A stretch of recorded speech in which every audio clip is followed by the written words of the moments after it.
Today I'm super excited to talk to you about Secret Invasion. Now, this review is based solely off of the first two episodes. That's all I got, but let me tell you what a first two episodes. Immediately from the beginning, I was like all in, completely hooked. Now, a little bit of background, the comic book storyline is one of my favorite comic book storylines of all time. It leads into another one of my favorite comic book storylines of all time, which is Dark Reign. I've talked about this on the channel many times, so a lot of you probably already know this, but that had me very excited for this series, but also cautiously optimistic because I love it so much. Can they capture that same sort of vibe?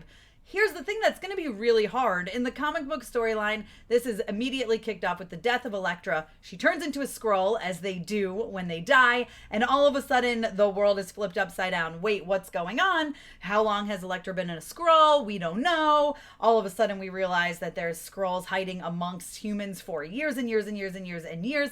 Even in the Avengers, there's several Avengers who are Skrulls. Like, this becomes a whole thing. The Skrull Queen is actually Spider-Woman. I mean, it's insane, right? There's a lot that happens here, okay? So that's it, obviously in the comic books. And with, Elektra and Spider-Woman being two major catalysts for this story, obviously they couldn't do that because that's just not, first of all, they don't have the rights to Spider-Woman, and Elektra hasn't been around in the MCU. So how will they kick this off? What will they do? Well, it feels like there's a little nod to it, of course.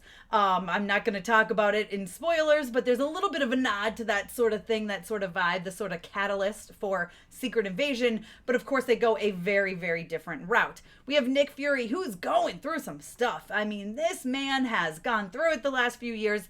It is very clear that he is a different Nick Fury in this, in this show, which we saw in I guess I call it a TV spot, right? They talk about, he's told by several people, you're different than you were before the blip, basically, right?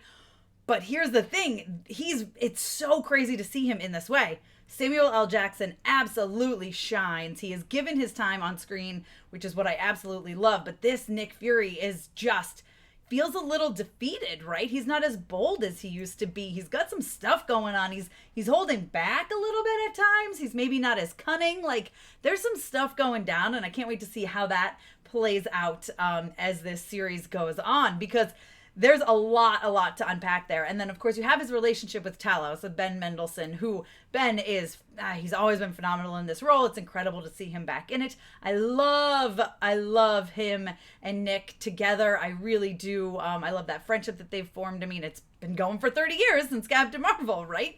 So, but he's got a lot going on. He's got some high stakes. There's some stuff that I'm going to not even talk about it, but it's stuff in his personal life, right? That's catalyst. It's a catalyst, right? I know I've used that word a million times, but it is for where things are going in this series. And I'm very, very excited to dive into those and really, really start to unpack them.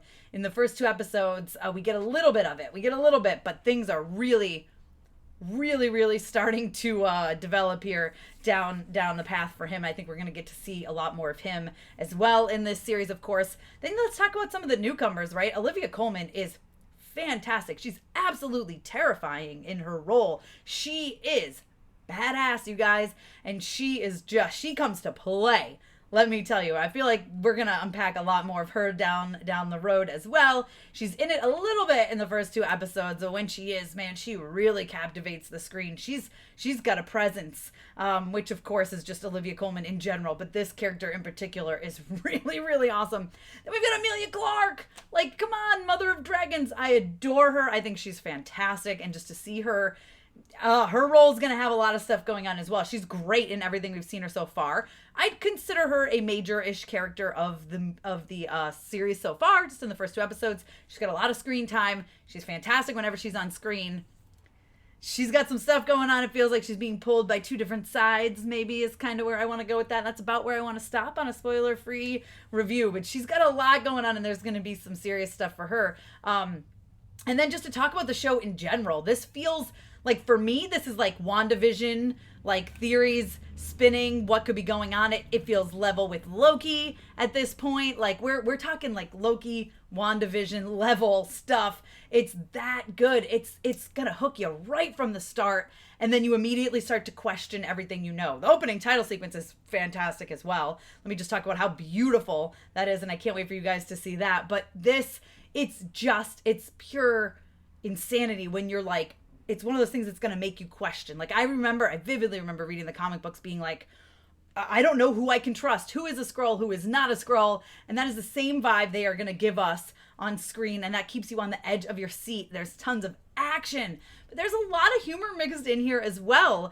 It's just really, really good. There's a lot of stuff going down. And I think things are starting to get really insane. Each episode, which the episodes are about an hour long. I think the first one was 53 minutes with credits. The second one was 55 minutes with credits. And the credits are not like super long like we've seen in the past, just a couple of minutes. So these are long episodes. They're heavy. There's a lot going on. There's a lot of details. And then they end. They've both ended, the two that I've seen, on like insane, like, are you serious? You just ended this like this. It's like a mind-blowing, hold the phone, what is going on right now moment at the end of both episode 1 and 2. So hopefully they continue that as things go on. I mean, this feels like one of those things with the weekly release. We're going to have a lot of conversation online. I think we're going to have a lot of people trying to figure out what's going on, you know, calling people out. Who do they think are Skrulls? Do they think they're a good Skrull, a bad Skrull? Like, what's happening? Like, this feels like the setup for war, which is what basically like unfolded more or less in the comic books. And it's insane where things could be going. This is high stakes, okay?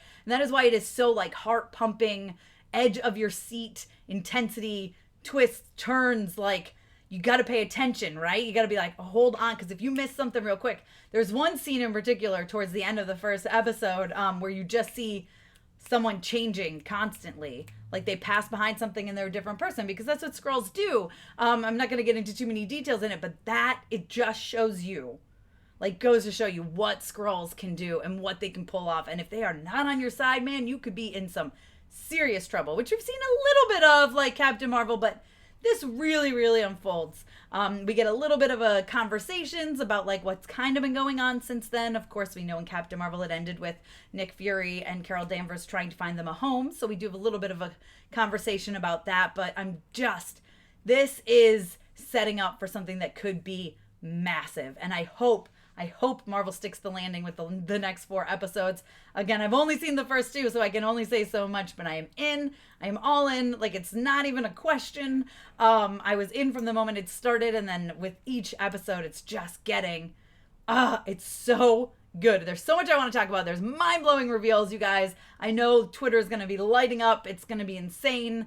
And I really, really hope that you guys enjoy it. So Secret Invasion launches on June 21st. Okay, it premieres on Disney Plus, and I hope you guys enjoy it. It's 6 episodes. I can't wait to see the next 4. It's killing me. I did record my reactions, so I will have those up here. So if you haven't already subscribed and hit the notification bell, be sure to do so you can see my reaction to the episodes as I was watching them for the first time. You can follow me over on Instagram, Twitter, TikTok, and check me out at mamasgeeky.com. But I'm ready. I'm ready for some Secret Invasion conversation, because I think a lot of people are going to be having it.